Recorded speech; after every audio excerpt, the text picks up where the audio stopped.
Hi, very good evening to all. My name is Bhavana and our subject is foreign trade. This is for Bcom students for first year in first semester for general students only. We are continuing our lecture. Up to now we discuss what is the preferential trade area and now we are continuing our lecture what is the free trade area. Let's see here. Free trade area is the region. It is the region encompassing a trade bloc whose member countries have signed a free trade agreement. Some member countries, suppose we can say there are 6 member countries voluntarily come together and sign an agreement for exchanging of goods and services, which they form some rules and restrictions. Based on these rules and restrictions, they follow and exchange their goods. They all the countries, some countries, all the countries, though are geographically close to each other, and the policies, those policies of foreign trade means exchanging policies are similar. These type of countries come forward and sign for a document for exchanging the goods and services. We can say there is a free trade area. Such agreements involve cooperation. These agreements involve cooperation between at least 2 countries. At least 2 countries are required for forming an agreement. Of course, we know that while we have an agreement, at least 2 parties are required. 2 countries to reduce the trade barriers. What is the reason for reducing of trade barriers? Means reducing of taxes. Barriers means for exchanging of goods and services from one country to another country. We know there are lot of restrictions. We have to pay taxes and we have to take permission from central government and everything. We need lot of documentation. There are lot of procedure. For this we have to pay taxes for importing the goods also, for exporting the goods also. So for reducing these taxes, some countries voluntarily come together, those who are geographically each other and those who are the policies are similar. These type of countries voluntarily come together and to form an agreement and to sign with an agreement, we can say it is a free trade agreement. These are for the reducing of trade barriers. Import quotas and tariffs to increase the trade of goods and services with each other. While based on to reduce the trade barriers, import quotas means while importing already we have to be fixed, means we have to be imports only this much amount. Suppose we are importing rice, so we have to import rice only 1000 kgs. There is a restriction. So for reducing these restrictions, for reducing these taxes, they want to come voluntarily and form an union for exchanging of goods and services and they sign with an agreement. We can say it is a free trade agreement. The importing countries may impose import duties. Those who are importing countries, we are importing, so we impose duties and sales taxes which vary from country to country. Means suppose I am importing goods from USA and I am importing goods from China, but I am collecting tax different from USA and collecting tax from China. Based on the goods and based on our availability, based on our requirements, we have to pay tax. I am paying tax high to USA, I am paying tax less to China, because based on our goods and based on the availability and based on the necessity, we pay taxes. The importing country may impose import duties. Suppose India is importing, so India have to impose duties on those who are exporting that countries. And sales tax which vary from country to country. The sales taxes and import duties is vary from one country to another country. To discourage imports of the country and give protection to the domestic goods and services. Suppose in India we are producing our mobile phones, but we are importing China mobiles. By allowing complete China mobiles, our product has no demand. So our product demand has been reduced, and the persons who are producing the product, they may get affected. For that reason, while importing the goods, we are imposing taxes. Suppose we want to impose high tax, the other country, the opposite country, may not be export the goods. So for that reason, there are lot of restrictions for importing the goods.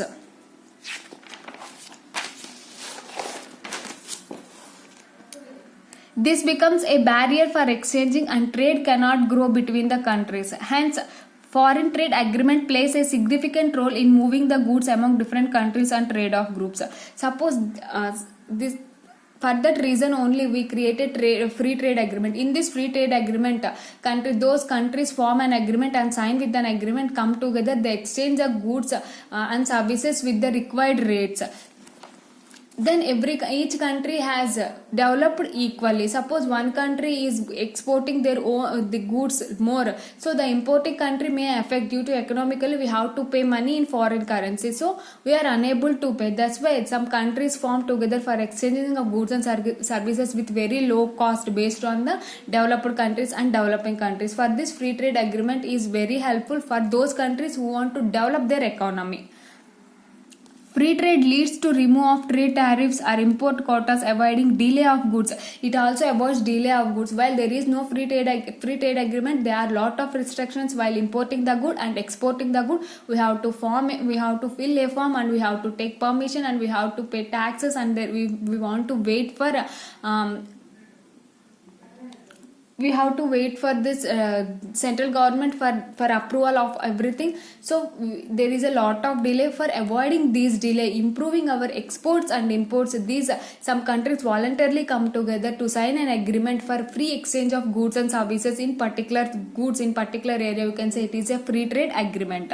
So free trade agreement leads to removal of trade. We have to removal of trade tariffs. Tariffs means taxes, or import quotas. Suppose we want to import only 100 kgs of wheat, so there is a restriction. By forming this free trade agreement, there is no quotas.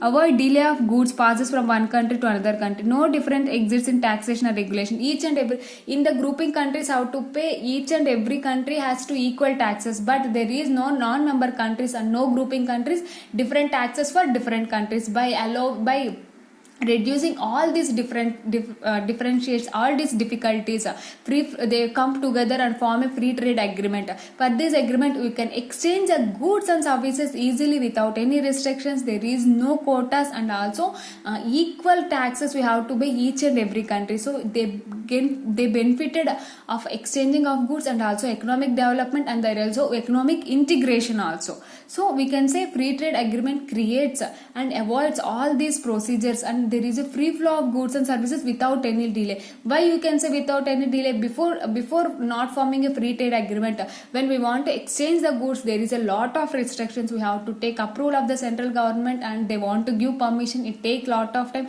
and we have to pay taxes. We have to submit documentation. All these, there are the lot of long procedures are there. But by avoiding all these things, we can freely transfer our goods and services with those who are come together and form an agreement, in free trade agreement countries.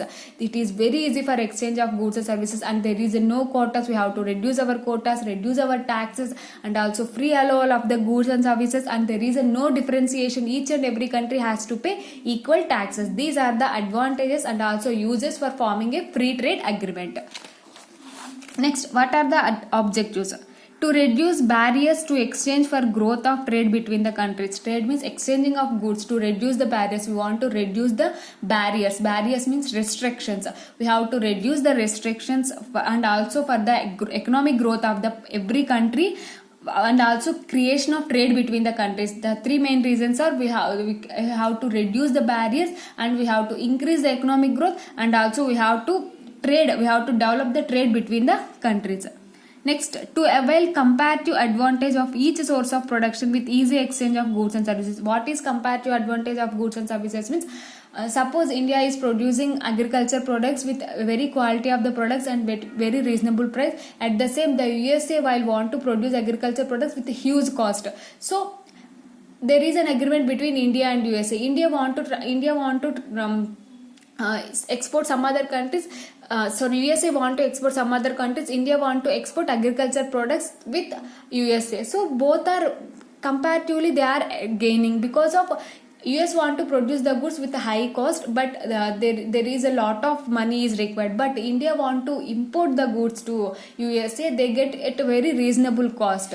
So India is enjoying with increasing exports, and USA is enjoying while with a very good quality of products with very good prices.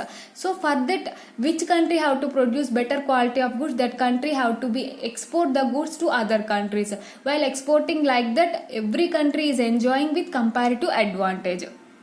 So to avail comparative advantage of each source of production with easy exchange of easy means we have to easy while we have to form in a free trade agreement, there is no restrictions and there is a tax rate is also very less, and there is no need to take permission of the some we need, there is a liberal rules only, we need not want to follow all the rules while the non-member countries are taking. So exchange of goods become very easy. Next, to generate income, wealth and well-being of everyone in free trade area. The main objective is to generate income. If each and every country, those country is exchanging the goods and services, they want to generate their own income, wealth, they want to increase the wealth as well-being. Every country want to develop their economy in free trade area. The achievement of these objectives leads to first stage of economic integration. What is the first stage of economic integration? While forming a free trade agreement, some countries voluntarily come together and form an agreement for exchanging of goods and services without any restrictions, less restrictions, and without any import duties and quotas, import quotas, and easy exchange of goods and services. We can say it is an first economic integration.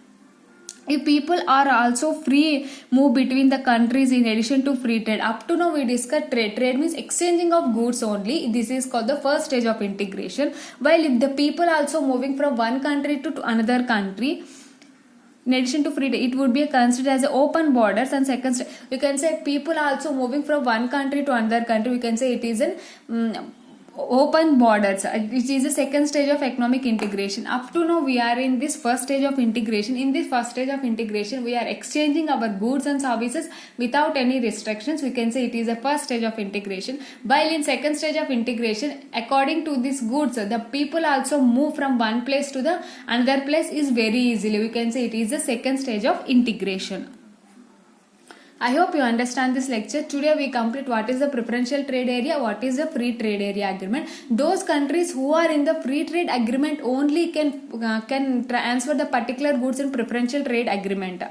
I hope you understand. Those countries who are form a free trade agreement only, that countries only enjoy the preferential trade agreement. Preferential trade agreement means it creates mainly for the trade creation and trade diversion. Those particular goods have to be transferred from one country to another country with those countries already form a free trade agreement. What is a free trade agreement? Some countries, the countries geographically close to each other and also the same exchange policies, similar exchange policies come together voluntarily to form an union and sign with an agreement. It is a free trade agreement area and they follow some rules and restrictions. While exchanging of goods and services, we have to pay the equal taxes to all the countries, and there is some quotas and also some import goods. When compared to other country, it is very less and easy exchange. They not require that much of restrictions while non-member countries following by exchanging of goods and services. These are all come together and form an agreement and sign with an agreement. Those countries, we can say it is a free trade agreement. In this free trade agreement, the member countries have to exchange their own goods and services with their rates, with their agreeing rates of all these countries. For that, they can reduce the taxes, they can increase their economy, and also they can increase their trade, and also they generate the income. And we can say while exchanging of goods from one place to another place, you can say it is the first stage of economic integration. While exchanging the people, we can say it is open borders, it is the second stage of integration. I hope each and every person understand this lecture. If you have any doubt, please let me know. I definitely clarify your doubts. Thank you so much.